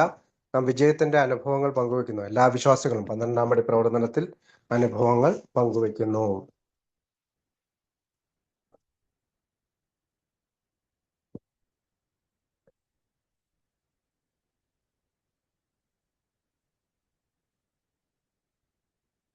To me, then comes witness by life and by word. I think there are a lot of self-righteous people in the world who think they are being a tremendously good influence, but they are so much like everybody else in the world. There is not much edge. There is not much difference. When a spiritual experience that began that changes us deeply inside, it makes us more humble and conscious that we are not very good at all. Then I think people begin to get interesting. They wonder what happened to them, and they begin asking questions. And then is the time to open up, and by the witness of words we knows we do not preach to other people, we do not talk down to them. God knows we do not point to ourselves as answers, but we share the beginning of a victory. Every real believer shares in 12 steps work. Every real believer wants to get in his belief across to other people, and he will take a trouble to try to learn to do it by life and by word. പിന്നെ നാം സാക്ഷികളാവുന്നു. ജീവിതത്തിലും വാക്കിലും ലോകത്തിൽ ധാരാളം തന്നിഷ്ടക്കാരായ ആളുകളുണ്ട്. അവർ അപാരമായ സ്വാധീനമുള്ളവരാണ് എന്ന് കരുതുന്നു. അതങ്ങനെയല്ല. അവർ മറ്റുള്ളവരെ പോലെ തന്നെയാണ്. ആ വ്യത്യാസങ്ങളൊന്നുമില്ല. ഒരു ആത്മീയ അനുഭവം ഉണ്ടാകുന്നത് മാറ്റം ഉള്ളിൽ ഉണ്ടാകുമ്പോഴാണ്. നമുക്ക് വിനയം ഉണ്ടാവുകയും ചെയ്യുന്നു. നാം അത്ര നല്ലവരല്ല എന്ന് സ്വയം മനസ്സിലാക്കുകയും ചെയ്യുന്നു. പിന്നീടാണ് ആളുകൾ അതിൽ താല്പര്യം ഉണ്ടാക്കുന്നത് എന്ന് ഞാൻ കരുതുന്നു. അവർക്ക് എന്താണ് സംഭവിച്ചതെന്ന് മനസ്സിലാക്കുന്നു. അപ്പോൾ സാക്ഷ്യപ്പെടുത്തേണ്ട സമയമായിരിക്കുന്നു. നാം മറ്റുള്ളവരെ ഉപദേശിക്കുന്നില്ല. ഉത്തരങ്ങൾക്കായി നമ്മെ തന്നെ ചൂണ്ടിക്കാണിക്കേണ്ടതില്ല. നാം വിജയത്തിന്റെ അനുഭവങ്ങൾ പങ്കുവെക്കുന്നു. എല്ലാ വിശ്വാസികളും 12-ാം പടി പ്രവർത്തനത്തിന്റെ അനുഭവങ്ങൾ പങ്കുവെക്കുന്നു. Every real believer wants to get this belief across to other people, and he will take the trouble to try to learn to do it by life and by word. To me, AI is one of the great signs of spiritual awakening in our time. It is experimental in nature, not a dogmatic, but none can doubt that God is what he made, what it is today, what inspires it, what keeps it going, what is that perfectly intangible but absolutely unmistakable spirit that we have felt again and again since we have been here in St. Louis. I am thankful that the church has so widely associated itself with the AA, because I think AA people need the church for personal stabilization and growth, but also because I think the church needs AA as a continuous sport to greater alliance and expectations and power. They are meant to complement and supplement each other. I believe that AI will not go on serving men and women as long as it may be needed. If it keeps open to God for inspiration, open to one another for fellowship, and open to all people outside for service, I think AI has been wise to confine its organized activity to alcoholism. But I hope that I believe that we may yet see a wide effect of AI on medicine, on psychiatry, on correction, on education, on the ever present problem of human nature and what we shall do about it, and not least of all on the church itself. I believed that AI has derived its inspiration and impetus indirectly from the insights and beliefs of the church. Perhaps the times has come for the church to be reckoned and revolutionized by the insights and practice found in AI. I don't know any fields of human endeavor in which the 12 steps are not applicable and helpful. I believe AI may yet have a much wider effect upon the world of our day when it has already had and many may contribute greatly to the spiritual awakening, which is one on the way, but which has come none too soon, for the world of our time is not sitting pretty. And so on this occasion, when AI turns in historical corner, when the leadership will fall upon a wider company than in the past, let us have take thanks to God for His goodness to us, for the way He has guided and prospered and used and enriched and developed this wonderful force in our time, and for all the promises that He holds out for uncounted thousands and perhaps millions in the future. God bless AI forever. അപ്പോൾ Sam Schumacher അങ്ങനെ പറഞ്ഞുകൊണ്ടാണ് ഇത് അവസാനിപ്പിക്കുന്നത്. നമുക്ക് നോക്കാം.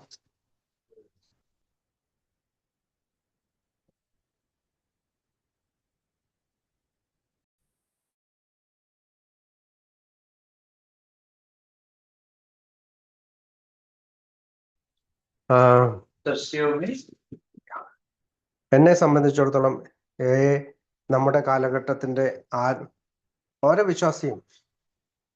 വിശ്വാസിയും തന്റെ വിശ്വാസം മറ്റുള്ളവരിലേക്ക് പകരാൻ ശ്രമിക്കുന്നു. അതിനുള്ള യാതനകൾ അയാൾ സ്വയം ഏറ്റെടുക്കുന്നു. ഓരോ വിശ്വാസിയും തന്റെ വിശ്വാസം മറ്റുള്ളവരിലേക്ക് പകരാൻ ശ്രമിക്കുന്നു. അതിനുള്ള യാതനകൾ അയാൾ സ്വയം ഏറ്റെടുക്കുന്നു, വാക്കിലും അദ്ദേഹത്തിന്റെ ജീവിതത്തിലും. എന്നെ സംബന്ധിച്ചിടത്തോളം നമ്മുടെ കാലഘട്ടത്തിന്റെ ആത്മീയ ഉണർവിന്റെ അടയാളമാണ്. അത് പരീക്ഷണാർത്ഥമാണ്, സൈദ്ധാന്തികമല്ല. ഒരാൾക്കും സംശയിക്കാനാവില്ല ദൈവം എങ്ങനെയാണ് എക്ക് രൂപം നൽകിയത് എന്ന്. അതെന്താണ് എന്താണ് അതിന്റെ പ്രചോദനം, അത് നിലനിർത്തുന്നത് എന്താണ്, അതൊന്നും സ്പഷ്ടമല്ല. അതൊരു ചൈതന്യമാണ്. ദേവാലയങ്ങൾ എയുമായി ബന്ധപ്പെട്ടിരിക്കുന്നു എന്ന് കാണുന്നതിന് എനിക്ക് സന്തോഷമുണ്ട്. എയ്ക്ക് നിലനിൽപ്പിനും ശാക്തീകരണത്തിനും ദേവാലയങ്ങൾ ആവശ്യമുണ്ട്. ദേവാലയങ്ങൾക്കും എയും ആവശ്യമുണ്ട്. പ്രതീക്ഷയ്ക്കും ശക്തിക്കും അവരെ ആവശ്യമുണ്ട്.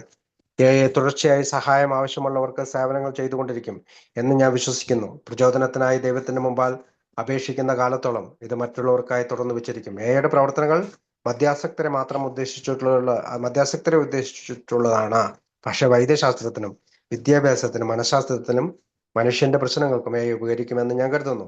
ഈ കാര്യങ്ങളിൽ ഞങ്ങൾക്ക് എന്താണ് ചെയ്യാൻ കഴിയുന്നത് അത് തുച്ഛമാണ്. അതിന്റെ പ്രചോദനങ്ങളിലും കാഴ്ചപ്പാടുകളിലും കണ്ടെത്തിയത് നേരിട്ടല്ലെങ്കിൽ മതത്തിന്റെ ഉൾക്കാഴ്ചയിൽ നിന്നും വിശ്വാസങ്ങളിൽ നിന്നുമാണ് എന്ന് ഞാൻ വിശ്വസിക്കുന്നു. ഒരു പക്ഷേ എയിൽ കാണുന്ന കാഴ്ചപ്പാടുകളുടെയും മാറ്റങ്ങളുടെയും അടിസ്ഥാനത്തിൽ മതങ്ങളും ഒരു പുനർചിന്തനം നടത്തേണ്ടതുണ്ടെന്ന് ഞാൻ കരുതുന്നു. എയുടെ 12 പടികൾ ആർക്കും തന്നെ അപ്രായോഗികമല്ല, എല്ലാവർക്കും പ്രായോഗികമാണത്. ഇന്ന് ലോകത്തിൽ മുമ്പ് വെച്ചിരിക്കുന്ന ആത്മീയ തത്വങ്ങളെക്കാളേറെ ലോകത്തിന് അത് ആവശ്യമുണ്ട്. കാരണം ഇന്ന് ലോകം അത്ര നല്ല നിലയിലല്ല. ചരിത്രപരമായ ആ നിമിഷത്തിൽ അതിന്റെ നേതൃത്വം വിപുലമായ ഒരു സംഘത്തിലേക്ക് തിരിച്ചിരിക്കുന്നു. ഈ തരത്തിൽ അതിനെ പുഷ്ടിപ്പെടുത്തിയതിനും ബലപ്പെടുത്തിയതിനും നമുക്ക് ദൈവത്തിന് നന്ദി പറയാം. ആയിരക്കണക്കിനോ ലക്ഷക്കണക്കിനോ ആളുകളിലേക്ക് ഭാവിയിലെത്തുമെന്ന് നമുക്ക് പ്രത്യാശിക്കാം. ദൈവം എന്നും അനുഗ്രഹിക്കട്ടെ എന്ന് പറഞ്ഞുകൊണ്ടാണ് അത് അവസാനിപ്പിക്കുന്നത്. അടുത്ത ബിൽ ഡബ്ല്യു പറയുന്ന ഒരു ഭാഗമാണ്. Bill, it is A commonplace of AA to say that our leaders do not rule but by mandate. They lead by example. Surely we have been led this morning by a magnificent example, an example without which this society might never have been. I think it is altogether fitting if as my concluding part of this session, I recite to you the prayer of Francis, one of the saints whose example is so never near and so dear to us all. Lord, make me a channel of of thy peace, that where there is hatred, I may bring love. That where there is wrong, I may bring the spirit of forgiveness. That where there is error, I may bring truth. That where there is doubt, I may bring faith. That where there is despair, I may bring hope. That where there are shadows, I may bring light. That where there is sadness, I may bring joy. Lord, grant that I may seek rather to comfort than to be comforted, to understand than to be understood, to love than to be loved. For for it is by giving that one receives. It's by self forgetting that one finds. It is by forgiving that one is forgiven, and it is by dying that one awakens to eternal life. ഇപ്പൊ bill W അതിനുശേഷം പറയാണ് ഇവരുടെ ഇതിനു ശേഷം bill നമ്മുടെ നേതാക്കൾ അംഗീകാരം കൊണ്ടല്ല മറിച്ച് ഉദാഹരണങ്ങൾ കൊണ്ടാണ് ഭരിക്കുന്നതെന്നാണ് എയുടെ പൊതു തത്വമാണത്. ഇന്ന് രാവിലെ നമുക്കൊരു മനോഹരമായ ഉദാഹരണം കണ്ടു. ആ ഉദാഹരണം ഇല്ലായിരുന്നെങ്കിൽ ഈ കൂട്ടായ്മയെ ഉണ്ടാകുമായിരുന്നില്ല. ഞാൻ ഈ ഭാഗം അവസാനിപ്പിക്കുകയാണ്. അതിനെ പറ്റിയ ഒരു പ്രാർത്ഥന ഞാൻ ചൊല്ലാൻ പോവുകയാണ്. നമ്മളോട് ഏറെ അടുത്ത് നിൽക്കുന്ന, നാം ഏറെ ഇഷ്ടപ്പെടുന്ന ഫ്രാൻസിസ് അസീസിയുടെ പ്രാർത്ഥനയാണത്. ദൈവമേ, എന്നെ അങ്ങയുടെ സമാധാനത്തിന്റെ ഉപകരണമാക്കണമേ. വിദ്വേഷമുള്ളിടത്ത് സ്നേഹവും തിന്മയുള്ളിടത്ത് ക്ഷമിക്കാനും തെറ്റുണ്ടാകുമ്പോൾ സത്യം കണ്ടെത്താനും സംശയമുള്ളിടത്ത് വിശ്വാസവും നിരാശയുള്ളിടത്ത് പ്രത്യാശയും ഇരുളിൽ വെളിച്ചവും ദുഃഖമുള്ളിടത്ത് സന്തോഷവും ഉണ്ടാകട്ടെ. ദൈവമേ, ആശ്വസിപ്പിക്കപ്പെടുന്നതിനേക്കാൾ ആശ്വസിപ്പിക്കാനും മനസ്സിലാക്കപ്പെടുന്നതിനേക്കാൾ മനസ്സിലാക്കാനും സ്നേഹിക്കപ്പെടുന്നതിനേക്കാളും സ്നേഹിക്കാൻ ഇടവരട്ടെ. കാരണം നൽകുന്നതിലൂടെയാണ് ലഭിക്കുന്നത്, സ്വയം മറക്കുമ്പോഴാണ് കണ്ടെത്തുന്നത്, ക്ഷമിക്കുന്നതിലൂടെയാണ് ക്ഷമിക്കപ്പെടുന്നത്, മരണത്തിലൂടെയാണ് ഒരുവൻ നിത്യജീവിതത്തിലേക്ക് പ്രവേശിക്കുന്നത്. അടുത്ത ഭാഗം, a friend looks at alcoholics anonymous. ഒരു സെക്കൻഡ്, ഒരു കോൾ വരുന്നത്.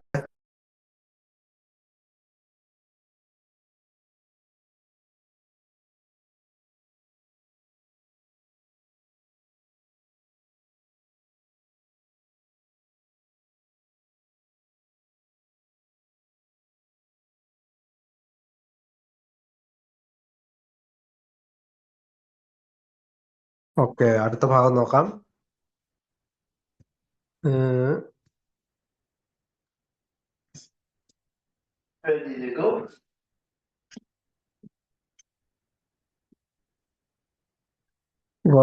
Smoke no. Friends looks at alcoholics anonymous. ആറാമത്തെ ഭാഗമാണ്, 273 പേജാണ്. The friends of AA are legion. Their immense good will and often their direct help has been indispensable to our progress.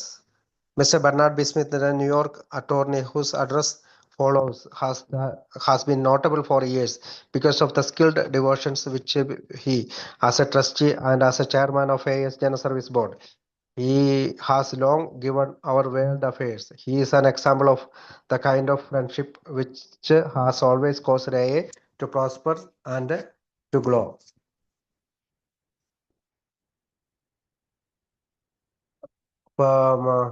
ഒരു ആൽക്കോഹോളിക്സ് anonymous ഒരു സുഹൃത്തിന്റെ കാഴ്ചപ്പാടിൽ, അതാണ് ആറാമത്തെ ഭാഗമായിട്ട് വരുന്നത്. Page number 273. എയുടെ സുഹൃത്തുക്കൾ അസംഖ്യമാണ്. അവരുടെ ബൃഹത്തായ സന്നദ്ധതയും നേരിട്ടുള്ള സഹായവും നമ്മുടെ വളർച്ചയ്ക്ക് ഒഴിച്ചുകൂടാനാവാത്തതാണ്. ഒരു ട്രസ്റ്റി എന്ന നിലയിലും വർഷങ്ങളായി ജനറൽ സർവീസ് ബോർഡ് ചെയർമാൻ എന്ന നിലയിലും ലോക കാര്യങ്ങളിലും നമ്മെ സംബന്ധിച്ച് ന്യൂയോർക്ക് അറ്റോർണിയായ മിസ്റ്റർ ബെർണാഡ് സ്മിത്താണ് ഇനി നമ്മളോട് സംസാരിക്കുന്നത്. എയെ വളരാനും അഭിവൃദ്ധിപ്പെടാനും നമ്മുടെ സുഹൃത്തുക്കൾ സഹായിച്ചതിന്റെ ഉത്തമ ഉദാഹരണമാണ് അദ്ദേഹം. നമുക്ക് ആ ഭാഗത്തേക്ക് പോവാം. The individual a and society by Bernard B Smith. Chairman, General Service Board of Alcoholics Anonymous, 1951-1956, based on talks by Mr. Smith at the first 6 General Service Conference. As the time approached when I would cease to serve as chairman, I found myself thinking of many things, of the exciting early struggling days when AA was taking form, of the many friendships that AA has made possible for me. A non-alcoholic of the countless heartwarming experience that have been mine within the fellowship of AA, of the wonder that in so short a time AA could have produced a general service conference with no larger a part of our society represented by its chosen delegates. More than anything else, perhaps I thought of the miracle of timing in AA, how things seem to get started in AA. Only when the time is right. How we may be vexed at things, delayed only to realize that appreciate later that they were delayed solely because the time for doing them had not yet arrived. And I thought of the finger of God determining our course as individuals, as a fellowship, and in our relation to the world about us. Clearly, I thought the 12 steps of AA must have been spiritually conceived to meet a serious and a growing challenge to all of us, non-alcoholic as well as alcoholic. What is that challenge? It is the challenge to a generation that would deny the spiritual basis for human existence and accept it is in the place currently socially accepted basis that there is mechanistic and materialistic. It is a challenge to which AA will never yield for the tenet of its faith and indeed its existence is founded on the certainty of a spiritual basis for life on earth. I confess that when I was first exposed to AA, I did not think it in terms of broad social concept of the application of great spiritual truth to the problem of all men share in their pursuit of what each may dimly regard as happiness. The circumstances of this first exposure were rather prosaic. The early members of AA and certain of their non-alcoholic friends, conscious of the need to create a simple but effective service structure for the fledgling movement, needed a lawyer to help frame the document leading to incorporation of the Alcoholic Foundation, now known as the General Service Board of AA. A friend of mine who was and is a member of AA suggested that I meet Bill. I shall never forget that first meeting in my office, late one afternoon 15 years ago, and the evening we then spent together. And I shall always be grateful to my friend who brought Bill and me together on that memorable afternoon and evening. For in some mysterious way, I was ready for Bill's message. I learned something then from Bill for which all of my life up to then seems to have been a kind of preparation. What Bill was getting through to me was the then startling fact that in AA, when men cease to drink by applying the 12 step to their lives, they are in effect beginning to live on a spiritual basis. And it struck me as a non-alcoholic that AA was a way of life for me too, and for countless others like me who had never sought escape in a bottle or in those other refuges to that men turn from the pressure of a materialistic world. The still drinking alcoholic, as should be clear to all who observe mankind today, has no monopoly on unhappiness or on the feelings that life lacks purpose and fulfillment. In all the years since that first meeting with the Bill, wonderful years when it has been my privilege to serve as a member and as chairman of the General Service Board, I have never lost my initial awareness that AA is more than a fellowship for recovered alcoholics, that it is indeed a way of life for all who have lost their way in troubled world. I have frequently attempted to define the fellowship of AA with a little success until one day, while in England, listened to a broadcast delivered by Canon C.E. Ravan, a noted British religious leader. In the course of this broadcast, Canon Ravan set forth the conditions of a true fellowship in these words. Three conditions are necessary for true fellowship. അപ്പം വ്യക്തിയുമായ സമൂഹവും എന്നാണ് എൻ്റെ heading. Bernard B Smith alcoholics anonymous general service board chairman 1951 മുതൽ 1956 വരെയുള്ള general service board chairman. ആദ്യത്തെ 100 general service കോൺഫറൻസുകളിൽ അദ്ദേഹത്തിന്റെ പ്രഭാഷണങ്ങളുടെ അടിസ്ഥാനത്തിൽ തയ്യാറാക്കിയത്.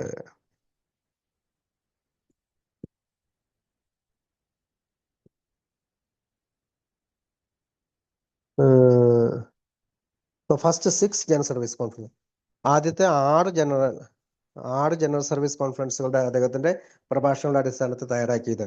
ഒരു ചെയർമാൻ എന്ന നിലയിൽ എൻ്റെ കാലാവധി തീരാറാകുമ്പോൾ ഞാൻ പല കാര്യങ്ങളും ഓർമ്മിക്കുന്നു. രൂപം കൊണ്ട കാലത്തെ ബുദ്ധിമുട്ടുകൾ, എനിക്ക് നൽകിയ സുഹൃത്ത് വലയം, ഒരു മദ്യാസക്തനില്ലാത്ത ആൾ എന്ന നിലയിൽ എനിക്ക് ലഭിച്ച ഹൃദയസ്പർശിയായ അനുഭവങ്ങൾ, ചുരുങ്ങിയ കാലം കൊണ്ട് തെരഞ്ഞെടുത്ത പ്രതിനിധികൾ ചേർന്ന ജനറൽ സർവീസ് കോൺഫറൻസ് രൂപം കൊണ്ടത്, അത് സൂചനയുടെ ഭാഗമാണ്. രൂപം കൊണ്ട സമയത്താണ് ഞാൻ അത്ഭുതത്തോടെ നോക്കിക്കാണുന്നത്. ആ സമയത്താണ് എയിൽ പലതും ആരംഭിക്കുന്നത്. സമയം പാകമാകുമ്പോൾ പലപ്പോഴും നാം സമയമായില്ല എന്ന് കരുതി കാത്തിരിക്കാറുണ്ട്. സമയമായില്ല എന്ന് പറയുകയും കാര്യങ്ങൾ നടന്നു കഴിയുമ്പോൾ വൈകിപ്പോയി എന്ന് കരുതുകയും ചെയ്യാറുണ്ട്. വ്യക്തി എന്ന നിലയിലും കൂട്ടായ്മ എന്ന നിലയിലും ലോകവുമായുള്ള നമ്മുടെ ബന്ധത്തിന്റെയും ഗതി നിർണ്ണയിക്കുന്നത് ദൈവത്തിന്റെ വിരൽ തുമ്പുകളാണ് എന്ന് ഞാൻ കരുതുന്നു. എയുടെ 12 പടികൾ മധ്യസ്ഥർക്കും അല്ലാത്തവർക്കും വളർച്ചയുടെ വെല്ലുവിളി നേരിടാനുള്ള ആത്മീയ സങ്കല്പമാണ് എന്ന് ഞാൻ കരുതുന്നു. എന്താണ് ഈ വെല്ലുവിളി? ഒരു തലമുറയുടെ ആത്മീയ നിക്ഷേപത്തിന്റെ അടിസ്ഥാനത്തിൽ ഭൗതികതയിലും യാന്ത്രികതയിലും ഒരു തലമുറ നിലനിൽക്കാനുള്ള വെല്ലുവിളിയാണിത്. എയുടെ നിലനിൽപ്പ് മനുഷ്യവർഗത്തിന് മേലുള്ള കൃത്യമായ ഒരു ആത്മീയ അടിത്തറയിലാണ്. അവിശ്വാസ നയങ്ങളെ ഒരിക്കലും ഉപേക്ഷിക്കില്ല. ഞാൻ എയുമായി ബന്ധപ്പെട്ടപ്പോൾ അതിലെ ആത്മീയ സത്യങ്ങളെയോ സാമൂഹിക സത്യങ്ങളെയോ സന്തോഷം കണ്ടെത്താനുള്ള മനുഷ്യന്റെ അന്വേഷണങ്ങളെയോ ഞാൻ വിശാലാർത്ഥത്തിൽ കണ്ടില്ല. ആദ്യകാല സാഹചര്യങ്ങൾ വിരസമായിരുന്നു. ആദ്യകാല അംഗങ്ങൾക്കും മധ്യാസക്തനും അവരുടെ മധ്യാസക്തരല്ലാത്ത സുഹൃത്തുക്കൾക്കും എഐക്ക് ലളിതമായ ഒരു സേവന ഘടന രൂപീകരിക്കേണ്ടത് ആവശ്യമാണെന്ന് തോന്നി. അത് സംയോജിപ്പിക്കുന്നതിനും രേഖകൾ തയ്യാറാക്കുന്നതിനും ഒരു വക്കീലിന് ആവശ്യമുണ്ടായിരുന്നു. അങ്ങനെ ആൽക്കോളിക്സ് ഫൗണ്ടേഷൻ പിന്നീട് ജനറൽ സർവീസ് ബോർഡുമായി. എയിൽ അംഗമായ എൻ്റെ ഒരു സുഹൃത്ത് ബില്ലിനെ സന്ദർശിക്കാൻ നിർദ്ദേശിച്ചു. 15 വർഷം മുമ്പ് ഞാൻ അദ്ദേഹത്തെ എൻ്റെ ഓഫീസിൽ കണ്ടുമുട്ടുകയും ആ സായാഹ്നം ചെലവഴിച്ചതും ഞാൻ ഒരിക്കലും മറക്കില്ല. ബില്ലിനെ എൻ്റെ അടുത്ത് എത്തിച്ച ആ സുഹൃത്തിനെ ഞാൻ ഒരിക്കലും മറക്കില്ല. ഏതോ നിഗൂഢമായ മാർഗത്തിൽ ബില്ലിന്റെ സന്ദേശം സ്വീകരിക്കാൻ ഞാൻ തയ്യാറായിരുന്നു. ബില്ലിൽ നിന്ന് ഞാൻ ചില കാര്യങ്ങൾ മനസ്സിലാക്കി. പിന്നീട് ഞാൻ എൻ്റെ ജീവിതത്തിൽ എന്തിനോ ഒന്ന് തയ്യാറെടുക്കുന്ന പോലെ എനിക്ക് തോന്നി. ഒരു സെക്കൻഡ്.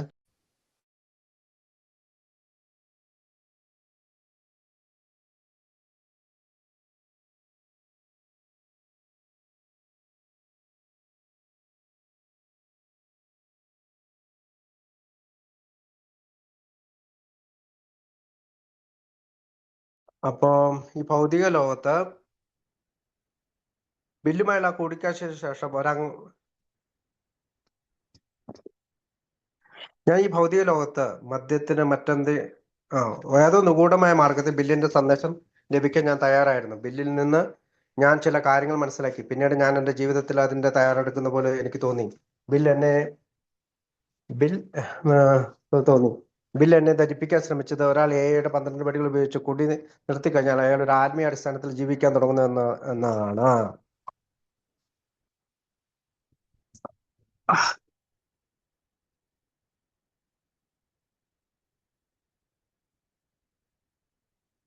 അപ്പോ അടുത്ത ഭാഗം. I frequently attempted to define the fellowship of A with a little success until one day while in England I listened to a broadcast delivered by Canon C.E. Ravan, a noted British religious leader. In the course of this broadcast, Canon Ravan set forth the conditions of a true fellowship in this words. അപ്പോൾ ഈ ഭൗതിക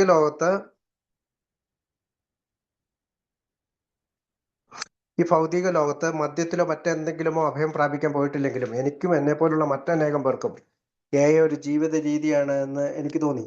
ജീവിതം അസന്തുഷ്ടവും ദുഃഖകരവും അലക്ഷ്യവുമാവുമ്പോൾ ആ മനുഷ്യവർഗത്തെ നിരീക്ഷിക്കുന്ന ഒരാൾക്ക് മനസ്സിലാവും അത് മദ്യാസക്തന്റെ മാത്രം കുത്തകയല്ല ഈ പ്രോഗ്രാം എന്നത്. ബില്ലുമായുള്ള ഒരു കൂടിക്കാഴ്ചയ്ക്ക് ശേഷം ഒരംഗമായും ജനറൽ സർവീസ് ബോർഡ് ചെയർമാനായും സേവനം അനുഷ്ഠിക്കാനുള്ള ഭാഗ്യം എനിക്ക് ലഭിച്ചു. മദ്യാസക്തന് ഒരു കൂട്ടായ്മ മാത്രമല്ല, ഒരു ജീവിത രീതിയാണ്. കുഴപ്പം പിടിച്ച ഈ ലോകത്ത് ഗതി നഷ്ടപ്പെട്ട മദ്യാസക്തരല്ലാത്തവർക്കും ഇതൊരു ജീവിത രീതിയാണ്.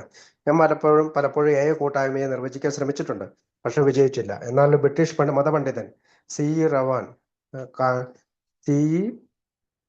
റാവൻ കാനോൻ സി രവൺ എന്ന് പറയുന്ന ആള് ബ്രിട്ടീഷ് മതപണ്ഡിതനാണ്. ഒരിക്കലും ഒരു പ്രക്ഷേപണം നടത്തി. അദ്ദേഹം യഥാർത്ഥ കൂട്ടായ്മയുടെ ചില വ്യവസ്ഥകൾ മുന്നോട്ട് വെച്ചു. അദ്ദേഹത്തിന്റെ വാക്കുകൾ ഇതാണ്. അദ്ദേഹം വെച്ച 3 വ്യവസ്ഥകൾ. 3 conditions are necessary for true fellowship. The possessions of a common ideal involving a complete release from selfishness and divisions.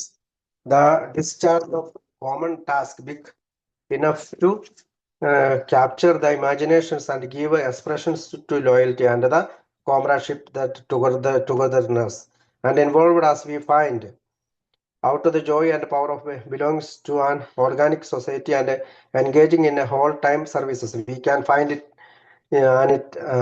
find it at its fullest extent where the ideal is highest and most exciting, where the task extends and integrates every ounce of our strength and every elements of our being, where the comradeship is so solid and deep that we respond one to another without a conscious effort, realize the unspoken need, and react to the spontaneously and at once.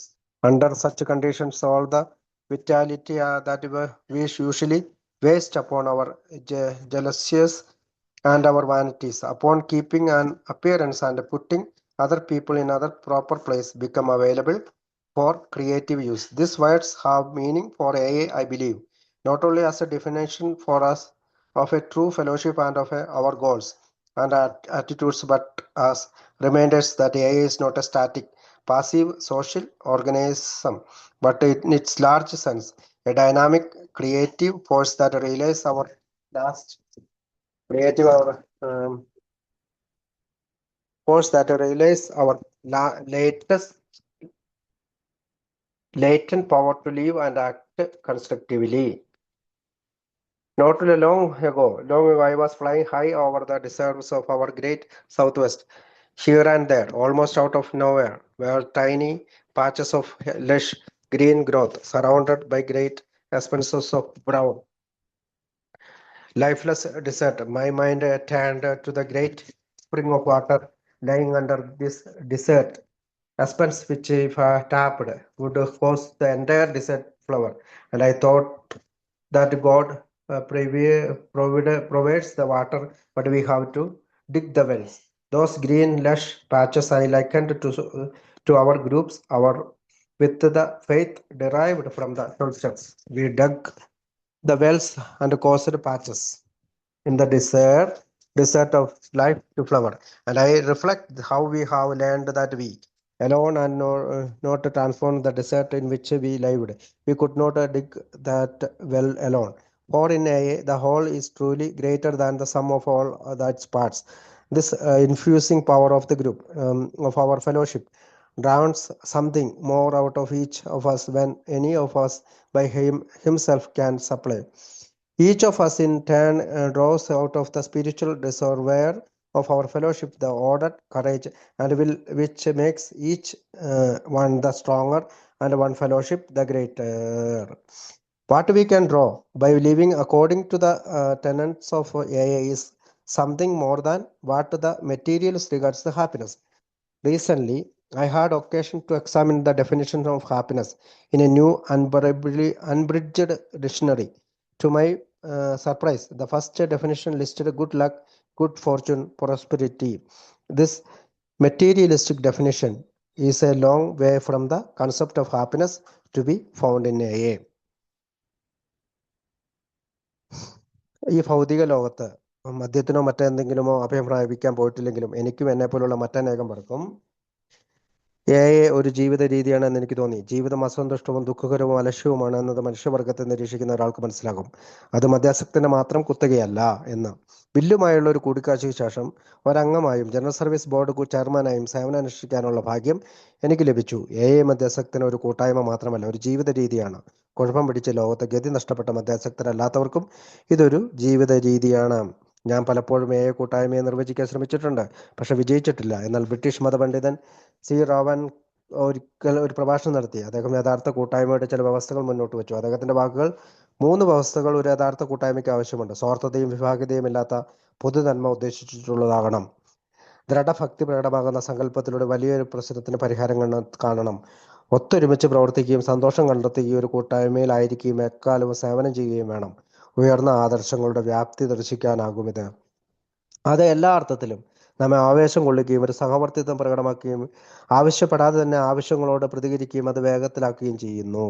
ഇത്തരം സാഹചര്യങ്ങളിൽ അസൂയയിലും അഹങ്കാരത്തിലും നാം വെറുതെ നഷ്ടപ്പെടുത്തുന്ന അവസ്ഥ മാറുകയും മറ്റുള്ളവരെ അവരുടെ സ്ഥാനത്ത് നിന്ന് പ്രതിഷ്ഠിക്കുകയും നാം എപ്പോഴും ക്രിയാത്മകമായി കാര്യങ്ങൾ ഒക്കെ ലഭ്യമാക്കുകയും ചെയ്യും. ഈ വാക്കുകൾ എയ്ക്ക് അർത്ഥവത്താണ്. ഒരു യഥാർത്ഥ കൂട്ടായ്മയുടെ നിർവചനമാണത്. കൂടാതെ നിശ്ചലമായ നിഷ്ക്രിയമായ ഒരു പ്രസ്ഥാനമല്ലെന്നും നമ്മിൽ ഒളിഞ്ഞിരിക്കുന്ന ശക്തി പുറത്തെടുത്ത് ക്രിയാത്മകമായി പ്രവർത്തിക്കാൻ നമ്മെ പ്രേരിപ്പിക്കുകയും ചെയ്യുന്നു. അടുത്ത കാലത്ത് ഞാൻ തെക്ക് പടിഞ്ഞാറൻ മരുഭൂമിക്ക് മുകളിലൂടെ പറക്കുകയായിരുന്നു. വളരെ വിരളമായി അവിടെ ചെറിയ പച്ചപ്പുല്ലുകൾ കണ്ടു. ഈ മരുഭൂമികൾക്കിടയിൽ കിടക്കുന്ന വൻ ശേഖരത്തെക്കുറിച്ച് ഞാൻ ചിന്തിച്ചു. അത് തുറന്നു വിട്ടാൽ ഈ മരുഭൂമിയായി പുഷ്പിക്കും. ദൈവം ജലം തന്നിട്ടുണ്ട്, പക്ഷെ നാം കിണറുകൾ കുഴിക്കണം. ആ പച്ചപ്പുകൾ നമ്മുടെ ഗ്രൂപ്പുകൾ പോലെയാണ്. 12 പടികളിലൂടെ നാം കിണറുകൾ കുഴിക്കുകയും ജീവിതത്തിന്റെ മരുഭൂമിയിൽ പച്ചപ്പുകൾ സൃഷ്ടിക്കുകയും ചെയ്യുന്നു. നമുക്ക് തനിച്ച് മരുഭൂമിയിലെ മാറ്റം സാധ്യമല്ല. നമുക്ക് തനിച്ച് കിണറുകൾ കുഴിക്കാനും ആവില്ല. എയിൽ അതിന്റെ ഘടകങ്ങളെല്ലാം ചേരുന്നതിലും വലുതാണ് എ മുഴുവനായി കാണുമ്പോൾ. ഗ്രൂപ്പിൽ നിന്ന് സജ്ജമാക്കുന്ന ശക്തി ഒരാൾക്ക് മാത്രം നൽകാനാവില്ല. ഈ ആത്മീയ ജലാശയത്തിൽ നിന്ന് ശക്തി സംഭരിക്കുകയും നമ്മുടെ കൂട്ടായ്മ ശക്തി പ്രാപിക്കുകയും ചെയ്യുന്നു. ഭൗതികവാദി സന്തോഷമെന്ന് കരുതുന്ന എന്തോ ഒന്നിനേക്കാളും മെച്ചമായ എന്തോ ഒന്ന് ജീവിത രീതിയിൽ നിന്ന് ലഭിക്കുന്നു. അടുത്ത കാലത്ത് ഞാൻ സന്തോഷത്തിന്റെ നിർവചനം ഒരു നിഘണ്ടുവിൽ നിരീക്ഷിച്ചു. നല്ല ഭാഗ്യം അല്ലെങ്കിൽ സമ്പത്ത്, സൗഭാഗ്യം എന്നൊക്കെയായിരുന്നു ആദ്യ നിർവചനങ്ങൾ. ഇതെന്നെ അത്ഭുതപ്പെടുത്തി. ഈ ഭൗതിക നിർവചനം ഉദ്ദേശിക്കുന്ന സന്തോഷത്തിൽ നിന്നും വളരെ അകലെയാണ്. The second definition is that a dictionary, however, was directly applicable to the kind of happiness men and women seek and find in the kind that can be sustained by living in accordance with the 12 steps. The definition reads: a state of well-being characterized by relative permanence, by dominantly agreeable emotions ranging in value from mere content to positive felicity, and by a natural desire for its continuation. Measured in terms of these definitions, I believe that those who live by the principle of AA enjoy a greater measure of happiness than any class or group of people to which I have ever been exposed. I gave a great deal of thought of those definitions. I reflected, for example, that dictionary definitions follow current socially accepted usage, and I was disturbed by the fact that the first definition of happiness should be couched in much materialist terms as good luck, good fortune, prosperity. അപ്പൊ അടുത്ത കാലത്ത് ഞാൻ സന്തോഷത്തിന്റെ നിർവചനം ഒരു നിഘണ്ടുവിൽ നിരീക്ഷിച്ചു. നല്ല ഭാഗ്യം, നല്ല സമ്പത്ത്, നല്ല സൗഭാഗ്യം, ഇതൊക്കെയായിരുന്നു ആദ്യ നിർവചനങ്ങൾ. ഇതെന്നെ അത്ഭുതപ്പെടുത്തി. ഈ ഭൗതിക നിർവചനം ഉദ്ദേശിക്കുന്ന സന്തോഷത്തിൽ നിന്നും വളരെ അകലെയാണ്. രണ്ടാമത്തെ നിർവചനം, ഹാപ്പിനെസിന്റെ അല്ലെങ്കിൽ സന്തോഷത്തിന്റെ രണ്ടാമത്തെ നിർവചനം എയിൽ സ്ത്രീ പുരുഷന്മാർ നയിക്കുന്ന ജീവിത രീതിയുമായി പൊരുത്തപ്പെടുന്നതായിരുന്നു. രണ്ടാമത്തെ നിർവചനം ഇങ്ങനെയാണ്: സ്ഥിരതയാർന്നതും വൈകാരികവുമായി ചേർന്ന് നിൽക്കുന്നതും സാഹചര്യങ്ങളെ അനുകൂലമാക്കുന്നതും ഇതിനൊരു തുടർച്ച നൽകുന്നതുമായ അവസ്ഥ. ഈ നിർവചനം അനുസരിച്ച് എൻ്റെ കാഴ്ചപ്പാടിൽ തത്വങ്ങൾക്കനുസരിച്ച് ജീവിക്കുന്നവർ വേറെ ഏതൊരു ജനവിഭാഗത്തെക്കാളും സന്തോഷത്തിലാണ് ജീവിക്കുന്നത്. ഞാൻ ഈ നിർവചനങ്ങളെ കുറിച്ച് ധാരാളം ചിന്തിച്ചു. ആദ്യത്തെ നിർവചനം നിലവിൽ സമൂഹം അംഗീകരിക്കുന്ന നിർവചനങ്ങളാണ്. ഇത് ഭൗതികതയിൽ ചേർത്ത് വച്ചിരിക്കുന്നു. ആ പ്രയോഗങ്ങളാണ് ഭാഗ്യം, സൗഭാഗ്യം, സമ്പത്ത് എന്നിവ. അതെന്നെ അലസോരപ്പെടുത്തി. So I examined a number of dictionaries published in the 1890s. I found that the word prosperity appeared in none of these reference works under the definition of happiness. I then happened upon a standard dictionary published in 1927. By this time, the definition good luck, good fortune, prosperity had not only appeared but reached second place, and by 1943, it had reached first place, supplanting that definitions of happiness by which we in AA prefer to be blessed, and a totally material conceptions of happiness, and how now being accepted as a definition of a goal of a man and woman in modern society. One might say, therefore, our 12 steps, judged by the socially accepted standard of happiness of this age are steps backward, but they are steps backward into the universal heart of man, back into the true spirit of man. The world will have moved forward when our dictionary definition of happiness is revised backward. Truths Truth emerging in a materialistic society are bound at times to be paradoxical. Consider, for example, the simple statement, I am an alcoholic. The first time a man or woman stands before us and says, I am an alcoholic, he speaks this word when he no longer drinks alcohol. Thus, when the time comes, the members describe themselves in as alcoholics, society causes to regard them as such, as it is only the moment when a member ceases to drink that he asserts the right to describe himself as an alcoholic. When alcoholics live materialistically and drink excessively, they refuse to accept the label of alcoholic. Yet when they cease to drink and when they say to themselves and to the world, we are alcoholics, the world refuses to see them as much. When as unthinking world may look upon us defeat, the alcoholic in a dose as trim, trim of the spirit, a trim of humility over false pride and self-centeredness. How few human beings ever have the courage to stand up before their neighbors and in humility describing themselves truthfully to say, this is what I really am. There are two moments in what utterance of the word I am an alcoholic have great significance. There is the first time a member speaks those words to at an AA meeting. There is, however, another and earlier time when this perhaps even greater significance. That is the moment when a man says the sponsor in the darkness and expressions of this soul. I am an alcoholic, and this moment points to another paradox in AA. Another paradox. അതുകൊണ്ട്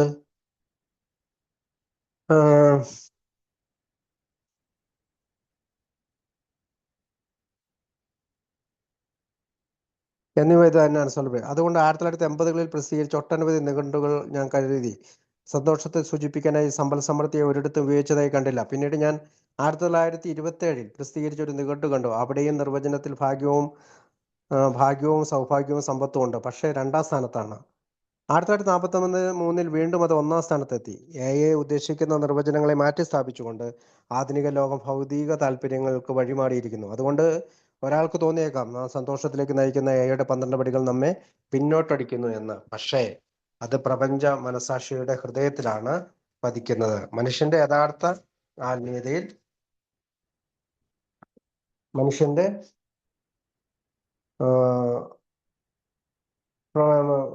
യഥാർത്ഥ ആത്മീയതയിൽ സന്തോഷത്തെ സംബന്ധിക്കുന്ന നമ്മുടെ നിഘണ്ടു വ്യാഖ്യാനം പിന്നോട്ടടിക്കുമ്പോൾ ലോകം മുമ്പോട്ട് തന്നെയാണ് പോകുന്നത്. ഭൗതിക ലോകത്തിൽ സത്യം ഒരു വിരോധാഭാസമാണ്. ഉദാഹരണത്തിന് ഒരു പ്രസ്താവന നോക്കൂ. ഞാനൊരു മദ്യാസക്തനാണ്. ഒരാൾ നമുക്ക് മുമ്പിൽ വന്ന് ഞാനൊരു മദ്യാസക്തനാണെന്ന് പറയുമ്പോൾ അയാൾ കുടിക്കുന്നേ ഇല്ല. അതായത് ഒരാൾ താനൊരു മദ്യാസക്തനാണെന്ന് പറയുമ്പോൾ സമൂഹം അങ്ങനെ കരുതുന്നേ ഇല്ല. ഒരാൾ കുടി നിർത്തുമ്പോഴാണ് താനൊരു മദ്യാസക്തനാണെന്ന് തറപ്പിച്ചു പറയാൻ അയാൾക്ക് കഴിയുന്നത്. ഒരു മദ്യാസക്തൻ ഭൗതിക സുഖങ്ങളിൽ മുഴുകുകയും അമിതമായി കുടിക്കുകയും ചെയ്യുമ്പോൾ ഒരു മദ്യാസക്തൻ എന്ന വിലാസം സ്വീകരിക്കാൻ തയ്യാറാകുന്നില്ല. അവൻ കുടി നിർത്തുകയും ഞങ്ങൾ മദ്യാസക്തനാണ് എന്ന ലോകത്തിന് മുമ്പിൽ വെളിപ്പെടുത്തുകയും ചെയ്യുമ്പോൾ ലോകം അങ്ങനെ കാണുന്നുമില്ല.